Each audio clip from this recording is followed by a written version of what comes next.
Goa Organics వారి skin care, hair care, wellness products కోసం AP, తెలంగాణలో డిస్ట్రిబ్యూటర్లు కావాలను వివరాలకు స్క్రీన్ పైన ఉన్న నెంబర్ కి కాల్ చేయండి. సినీ రంగానికి పెద్దగా భావిస్తున్న మెగాస్టార్ చిరంజీవికి పొలిటికల్ హిస్టరీ ఉన్న విషయం తెలిసిందే. ప్రజారాజ్యం పార్టీ స్థాపించిన తొలి ఎన్నికల్లోనే 18 సీట్లు సాధించి సంచలనం సృష్టించారు. కేంద్ర మంత్రిగాను తనకంటూ ప్రత్యేకతను చాటుకున్నారు చిరంజీవి. అయితే చాలా కాలంగా రాజకీయాలకు దూరంగా ఉన్న మెగాస్టార్ ఇటీవలే మళ్లీ పాలిటిక్స్ ను టచ్ చేస్తున్నట్టు తెలుస్తోంది. అది కూడా తన తమ్ముడు పవన్ కళ్యాణ్ కోసం.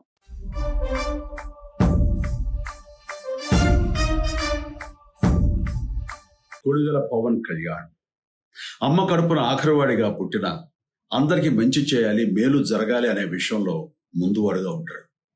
తన గురించి కంటే జనం గురించి ఎక్కువగా ఆలోచించే మనస్తత్వం నా తమ్ముడు కళ్యాణ్ బాబుది.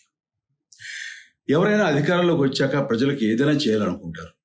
కానీ కళ్యాణ్ తన సొంత సంపాదనని కౌలు రైతులు కన్నీళ్లు తుడిచేందుకు ఖర్చు పెట్టడం, సరిహద్దు దగ్గర ప్రాణాలొడ్డి పోరాడే జవాన్ కోసం పెద్ద మొత్తం అందివ్వటం, అలాగే మత్స్యకారులు ఇంకా ఎందరికో తాను చేసిన సహాయం చూస్తుంటే ఇలాంటి నాయకుడు కదా జనానికి కావాల్సింది అనిపిస్తుంది. ఒక రకంగా చెప్పాలంటే సినిమాలోకి తను బలవంతంగా వచ్చాడు, రాజకీయాలు మాత్రం ఇష్టంతోనే వచ్చాడు. ఏ తల్లికైనా తన కొడుకు కష్టపడుతుంటే గుండె తరుక్కుపోతుంది. అలాగే ఏ అన్నకైనా తన తమ్ముడు అనవసరంగా మాటలు పడుతుంటే బాధ వేస్తుంది. అలా బాధపడుతున్న నా తల్లికి ఈ అన్నయ్యగా ఒక మాట చెప్పాను. నీ కొడుకు ఎంతో మంది తల్లుల కోసం, వాళ్ళ బిడ్డల భవిష్యత్తు కోసం చేసే యుద్ధం అమ్మా ఇది. మన బాధ కంటే అది ఎంతో గొప్పది అన్నాను. అన్యాయాన్ని ఎదిరించకుండా మౌనంగా ఉండే మంచివాళ్ల వల్లనే ప్రజాస్వామ్యం మరింత నష్టం అని నమ్మి జనం కోసం జన సైనికుడు అయ్యాడు. తాను బలంగా నమ్మిన సిద్ధాంతం కోసం తన జీవితం రాజకీయాల్లోకి అంకితం చేసిన శక్తిశాలి పవన్ కళ్యాణ్. ప్రజల కోసం, రాష్ట్ర భవిష్యత్తు కోసం ఆ శక్తిని వినియోగించాలి అంటే చట్టసభలో అతని గొంతు మనం వినాలి. జనమే జయను నమ్మే జనసేనాని ఏమి చేయగలడో చూడాలంటే మీరు పిఠాపురం ప్రజలు కళ్యాణ్ని గెలిపించాలి. మీకు సేవకుడుగా, సైనికుడుగా అండగా నిలబడతాడు. మీకోసం ఏమైనా సరే కలబడతాడు, మీ కళ నిజం చేస్తాడు. పిఠాపురం వాస్తవ్యులకు మీ చిరంజీవి విన్నపం. గాజు గ్లాసు గుర్తుకి మీ ఓటు వేసి పవన్ కళ్యాణ్ని గెలిపించండి. జై హింద్. పిఠాపురం నియోజకవర్గం నుంచి పవన్ పోటీ చేస్తున్న విషయం తెలిసిందే. అక్కడ పవన్ ను ఓడించేందుకు అధికార వైసీపీ అన్ని ప్రయత్నాలు చేస్తోందని టాక్. ఈ క్రమంలోనే ఎంపీగా ఉన్న వంగ గీతను ఎమ్మెల్యేగా రంగంలోకి దింపింది వైసీపీ. అయినా ప్రజల కోసం అంత తాపత్రయపడుతున్న పవన్ కోసం చిరంజీవి మళ్లీ అడుగులు వేస్తున్నారు.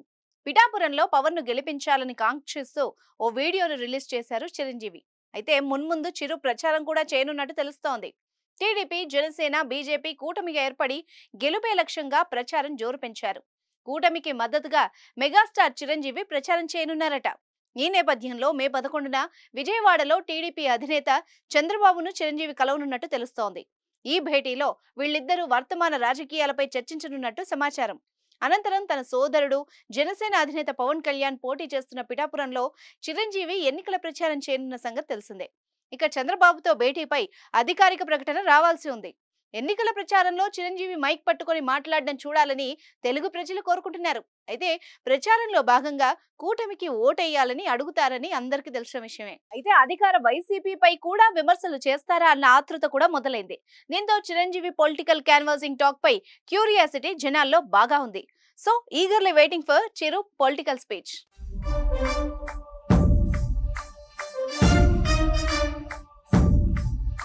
రాజకీయాల గురించి ప్రస్తావించడం అనేది చాలా సంవత్సరాల తర్వాత మళ్ళీ ఇదిగో ఇప్పుడే జరుగుతుంది. దానికి ప్రధానమైన కారణం తమ్ముడు పవన్ కళ్యాణ్, అలాగే చంద్రబాబు నాయుడు గారు తెలుగుదేశం నుంచి, బీజేపీ నాయకత్వం వీళ్ళందరూ ఒక కూటమిగా ఏర్పడ్డారు. అది చాలా సంతోషం, మంచి పరిణామం.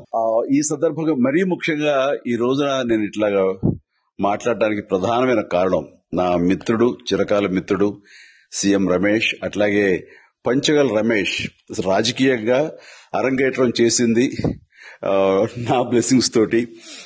అది తను ఆ రోజు నుంచి ఈ రోజు వరకు కూడాను ఎక్కడున్నా నా దీంట్లోనే ఉంటుంటాడు.